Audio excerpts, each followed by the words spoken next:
झारखंड के जीके के सीरीज में आपका स्वागत है। आज हम लोग झारखंड के राष्ट्रीय उद्यान के बारे में बात करेंगे। आप झारखंड के कोई भी एग्जाम की तैयारी अगर कर रहे हैं, उसमें से राष्ट्रीय उद्यान और वन्य जीव अभयारण्य से क्वेश्चन देखने को मिलता है और इतने अच्छे अच्छे क्वेश्चन बनते हैं। अगर आप अच्छे से पढ़ाई करेंगे तभी वो बन पाएगा, नहीं तो फिर दिक्कत आ जाएगी। ठीक है, उसमें से ज्यादातर क्वेश्चन जो पूछे जाते हैं वह वर्ष से पूछे जाते हैं। कौन से वर्ष में इसका स्थापना हुआ था, कितना क्षेत्रफल में फैला हुआ है, कौन से जिला में है, ठीक है ना, और कौन से जानवरों के लिए ये आरक्षित किया गया है।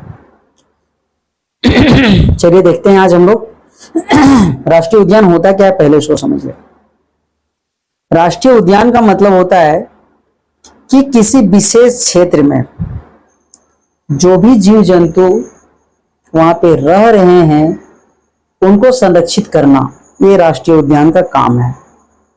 ठीक है, यानी कि जो जंतु यहाँ पे रह रहे हैं, जैसे लोमड़ी हो गया, सियार हो गया, भालू हो गया, हाथी हो गया, बाघ हो गया, उसको सभी को संरक्षित प्रदान करना यानी संरक्षण देना राष्ट्रीय उद्यान का काम होता है। जबकि वन्य जीव अभयारण्य का काम क्या होता है? वन्य जीव अभयारण्य का काम होता है किसी विशेष प्रकार के जानवर, जैसे अगर हाथी को संरक्षण देना है तो हाथी को ही संरक्षण दिया जाएगा। अगर शेर को संरक्षण देना है तो शेर को ही संरक्षण दिया जाएगा। ऐसा नहीं कि राष्ट्रीय उद्यान जैसा सबको संरक्षित किया जाएगा। इसमें विशेष प्रकार के जानवरों को संरक्षित किया जाता है वन्य जीव अभयारण्य में। ठीक है, आगे आइए, देखिए हम लोग इसमें देखते हैं। एक है इन सीटू और एक होता है ex situ. In situ means क्या होता है? किसी क्षेत्र में उपस्थित सभी जानवरों को संरक्षण प्रदान करना, और ये जानवर जो हैं वो इन सीटू के अंतर्गत आता है। इन सीटू मीन्स क्या? उसके अंदर अभी भी प्रेजेंट है, बाहर से ला करके वहां पे नहीं रखा गया है, वहीं पे है। ठीक है, यानी कि जिस राष्ट्रीय उद्यान वन्य जीव अभयारण्य में जो जानवर उस जगह पे हैं और वहीं पे उसको संरक्षित किया जा रहा है, उसको बोलते हैं इन सीटू। जबकि एक सीटू का मतलब क्या होता है? किसी जानवर को बाहर से लेकर के किसी एक जगह पे संरक्षित करना। जैसे चिड़ियाघर, चिड़ियाघर में क्या किया जाता है? ये बाहर से लाया जाता है। आप देखे होंगे चिड़ियाघर वगैरह में क्या होता है कि आप, जैसे हम लोग का एक चिड़ियाघर यहाँ पे और मांझी, ठीक, और मांझी में देखिए सफेद रंग का एक बाघ है, ठीक है ना, वहां से सफेद रंग का बाघ बाहर से ला करके उसको रखा गया है वहां, तो इसको बोलेंगे एक्स सीटू। ठीक है, क्या कहेंगे इसको? Ex situ. जबकि इन सीटू में क्या होता है कि इसी के अंदर जो भी जानवर है पहले से प्रेजेंट है और उसको संरक्षित किया जा रहा है, उसको बोलेंगे एक्स इन सीटू। इन मतलब अंदर, पहले से ऑलरेडी अंदर है। एक्स मतलब होता है बाहर से लेकर के आना। जैसे भारत सरकार के द्वारा कुनो नेशनल पार्क में चीतों को लाया गया था। कहां से? नामीबिया से चीतों को लाया गया था। तो क्या हो गया? वो एक सीट हो गया, नहीं कि नामीबिया से लेके आया भारत में रखने के लिए, संरक्षित प्रदान करने के लिए, अपने जनसंख्या को बढ़ाने के लिए। ठीक है, चलिए आइए अब हम लोग देखते हैं आगे। अब आगे बात करते हैं कि झारखंड में जो राष्ट्रीय स्तर का है एक उद्यान है, जबकि 11 वन्य जीव अभयारण्य है। ठीक है, कितने उद्यान है झारखंड में? सिर्फ एक उद्यान है, जबकि 11 वन्य जीव अभयारण्य है। राष्ट्रीय उद्यान कौन सा है? क्या नाम है उसका? बेतला राष्ट्रीय उद्यान। झारखंड में एकमात्र राष्ट्रीय उद्यान है, उसका नाम क्या है? बेतला राष्ट्रीय उद्यान। ठीक है, आगे देखिए। अब क्या बोल रहा है कि यहाँ पे जो है, ठीक है, ये वन्य जीव अभयारण्य और राष्ट्रीय उद्यान टोटल जो है वह पूरा विस्तार का, यानी कि पूरा क्षेत्रफल का, झारखंड में जितने भी क्षेत्रफल है उसका जो है 2.63% में फैला हुआ है। ठीक है, यानी झारखंड का क्षेत्रफल अगर 100% लेंगे, ठीक है, उसमें से ये वन्य जीव अभयारण्य और राष्ट्रीय उद्यान जो है 2.63% पे फैला हुआ है। जबकि आरक्षित वनों का, आरक्षित वन किसको बोलते हैं? आरक्षित वन जो हमारे यहाँ लगभग 76% 75% के आसपास है। ठीक है, लगभग 75% के आसपास है। ठीक है, उसका 9% भाग में यह फैला हुआ है। आरक्षित वनों का 9% भाग है, जबकि झारखंड के कुल क्षेत्रफल का 2.3% भाग पर फैला हुआ है। ठीक है, आगे आइए। अगला क्या है, बोला जा रहा है कि 2001 में केंद्र सरकार के द्वारा पूर्वी सिंहभूम जिला में एक गज आरक्षी स्थापित किया। गज मीन्स क्या होता है? गज मीन्स होता है हाथी। हाथी को संरक्षित करने के लिए, ठीक है, पूर्वी सिंहभूम में एक कैंपेन चलाया गया। ठीक है, कैंपेन चलाया गया मीन्स क्या? संरक्षित करने के एक, बोल सकते हैं कि एक वन्यजीव अभ्यारण्य बनाया गया। ठीक है, कब बनाया गया? 2001 में। आगे आइए, आगे देखते हैं। अगला है कि साहेबगंज जिले में राजमहल की पहाड़ियां। हम लोग को सभी को पता है कि साहेबगंज जिले में राजमहल की पहाड़ियां है। जैसे देखिए, साहेबगंज जिला कहाँ पे है? ये साहेबगंज जिला मेरा इस जगह पे है, और राजमहल की पहाड़ियां भी यहीं पाई जाती है। तो क्या बोला कि साहेबगंज जिले में राजमहल की पहाड़ियां में क्या बोला गया है? एक नेचर क्लब की स्थापना किया गया है, जिसके द्वारा राजमहल जीवाश्म उद्यान विकसित किया गया है। यानी कभी भी बोलेगा कि राजमहल जीवाश्म उद्यान कहाँ विकसित किया गया है? साहेबगंज के कहाँ पे? राजमहल की पहाड़ियां में। और कौन, किसके द्वारा? नेचर क्लब के द्वारा। ठीक है, आगे आइए। अगला है, अब क्या बोल रहा है कि झारखंड सरकार ने वन जीवों, ठीक है, वन जीव अभ्यारण्यों में 10 वर्ष के लिए वन जीव प्रबंधन योजना की शुरुआत की। देखिए क्या बोला गया है? वन जीव प्रबंधन योजना की जो शुरुआत की गई है उसकी अवधि कितनी है? उसकी अवधि है 10 वर्ष। याद रखिएगा, वन जीव प्रबंधन योजना की शुरुआत की गई, उसकी अवधि कितना रखा गया है? 10 वर्ष रखा गया है। ठीक है, आगे आइए। आगे है, अब क्या बोल रहा है कि झारखंड सरकार के द्वारा स्टेट वाइल्ड लाइफ बोर्ड का गठन किया गया। यानी जो जंगली जीव हैं उनका संरक्षण प्रदान करने के लिए स्टेट वाइल्ड लाइफ बोर्ड का गठन किया गया। कब गठन किया गया? 22 सितंबर 2021 को। कब किया गया? 22 सितंबर 2021 को।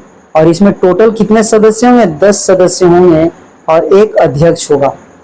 और वह अध्यक्ष कौन होगा? झारखंड के मुख्यमंत्री। तो झारखंड के वर्तमान मुख्यमंत्री कौन है? ठीक है, अभी हम लोग को पता है श्री हेमंत सोरेन जी हैं।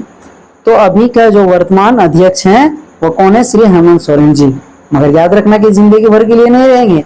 जैसे ही प्रधानमंत्री चेंज होगा इसका अध्यक्ष भी चेंज हो जाएगा, क्योंकि इसका अध्यक्ष जो होता है वह झारखंड के झारखंड के मुख्यमंत्री होते हैं। ठीक है, समझ गए ना? झारखंड के मुख्यमंत्री, सॉरी प्रधानमंत्री बोल दिए। प्रधानमंत्री तो केंद्र सरकार में होता है, केंद्र में होता है, जबकि मुख्यमंत्री किसी स्टेट का होता है। तो वही बोला गया कि स्टेट वाइल्ड लाइफ बोर्ड का गठन 22 दिसंबर 2021 को किया गया और इसका अध्यक्ष कौन होगा? झारखंड के मुख्यमंत्री होगा।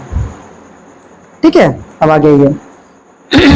अब क्या बोल रहा है कि बेतला राष्ट्रीय उद्यान जो है ये झारखंड का एकमात्र राष्ट्रीय स्तर का उद्यान है। ठीक है, जो कहाँ पे है? जो लातेहार जिला में है। ठीक है, कौन सा जिला में है? लातेहार जिला में है। और उसके साथ साथ क्या दिख रहा है? लातेहार जिला के साथ में क्या मिल रहा है? देखिए इसका जो क्षेत्र है कितना फैला हुआ है? 226.32 किलोमीटर स्क्वायर, यानी इतना स्क्वायर किलोमीटर में फैला हुआ है लातेहार जिला में। ठीक है, आगे देखिए। अब वहीं पर ही कहाँ पे?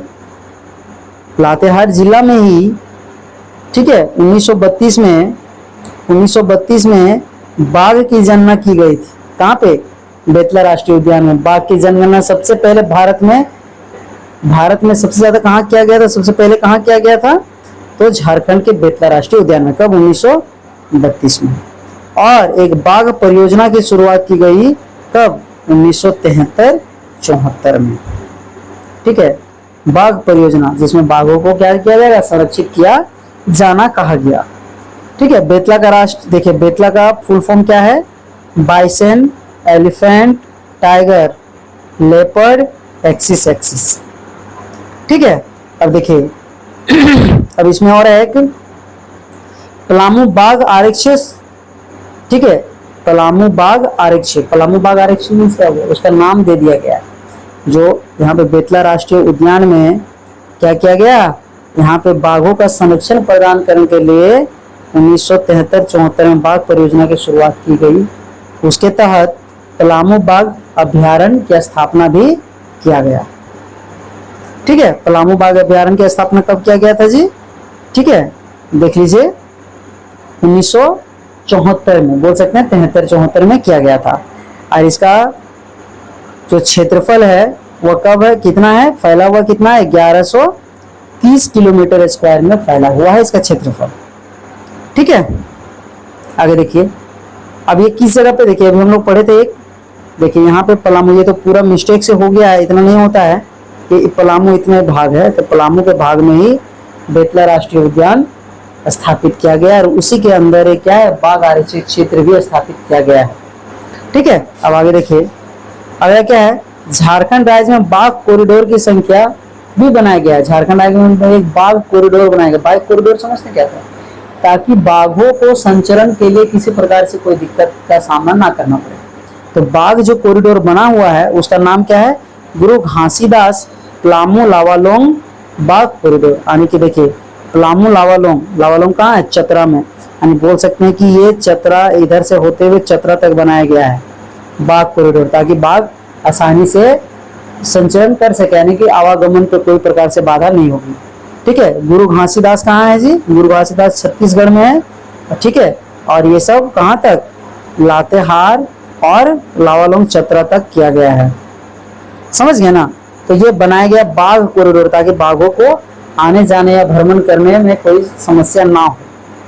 ठीक है तो एक ही बाघ कॉरिडोर है जिसका नाम क्या है, गुरु घासीदास, ठीक है, पलामू लावालोंग बाघ कॉरिडोर। ठीक है, अब आगे देखिए, अब इसी जगह पे बहुत ही भयानक डार्क साइट मिला है। डार्क साइट मीन्स क्या होता है, डार्क तो मतलब होता है अंधेरा, साइट मतलब दिखने वाला, ये तो पता है सभी को, कि ऐसा क्षेत्र जहाँ पे डरावनी, यानी बोल सकते हैं कि अंधेरा अंधेरा के टाइप का होगा और वहाँ पे डरावना वाला क्षेत्र है। ठीक है, इसीलिए वहाँ पे क्या गया है, फोटोग्राफिक हब के रूप में वो विकसित किया जा रहा है। ठीक है, एस्ट्रो फोटोग्राफिक हब के रूप में विकसित किया जा रहा है, ये याद रखिएगा। फोटोग्राफिक यानी एस्ट्रो फोटोग्राफिक हब के रूप में किसको विकसित किया जा रहा है, गुरु घासीदास पलामू लावालोंग बाघ कॉरिडोर को। ठीक है, देख लीजिए यहाँ पे ये मिस्टेक से थोड़ा सा बन गया है, ये यहाँ पे नहीं होगा, ये लातेहार इस जगह पे होगा। ठीक है, साहेबगंज के बारे में बात किया रहा है, साहेबगंज की पहाड़ियां यहाँ पे है। ठीक है, और लावालोंग की बात करें, लावालोंग चतरा में है। गुरु घासीदास कहाँ है, छत्तीसगढ़ में। देखिए कॉरिडोर दिखा दिए हैं, इस तरह से कॉरिडोर बाघों के संचरण के लिए आवश्यक है। ठीक है, हम लोग जानते हैं पूर्व में कौन है, पश्चिम बंगाल है, पश्चिम में कौन है, छत्तीसगढ़ है। ठीक है, छत्तीसगढ़ है, और ये देखिए उत्तर पश्चिम में कौन है, हमारा यूपी है। उत्तर में कौन है, बिहार है। दक्षिण में कौन है, उड़ीसा है, याद रखिएगा। ठीक है, अब नेक्स्ट वीडियो में मिलते हैं।